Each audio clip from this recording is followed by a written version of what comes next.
నీ జోలికి ఎవడన్నా వచ్చాడనుకో, నేను చెబుతున్నాక వాడి కర్మ కాలినట్టే. వాడు అనవసరంగా నిప్పుతో తల గోక్కున్నట్టే. నిప్పుతో గోక్కుంటే ఏం జరిగింది? కటింగ్ చేయించుకునే అవసరం ఉండదు. ఇక దేవునికి స్తోత్రం.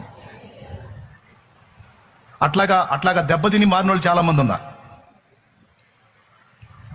అది ఏ విధమైన చేతబడి, చిల్లంగి, బాణామతి, హెచ్చాటన, ఉచ్చాటన, వశీకరణ, ఆకర్షణ, ఏ విధమైన మంత్రప్రయోగమైన కావచ్చు, వాడే దెబ్బతింటాడు. నువ్వు యేసు రక్తం కింద ఉన్నంత వరకు నిన్ను ఏది ముట్టలేదు. గడ్డి కూడా వాడు నీ ఇంటి ముందుకు తెచ్చేయని, నీ ఇంటి మీద తెచ్చేయని, నీ ఇంటి ముందు గుంట తీసి పెట్టని, లేకపోతే నీ ఇంట్లోకే పెట్టని, నమ్మకంగా ఏదో పనున్నట్టు పలకరియడానికి వచ్చినట్టు వచ్చి ఇంట్లో వేసిపోని, ఏది వేసినా ఏం చేసినా వేసినోడే పోతాడు.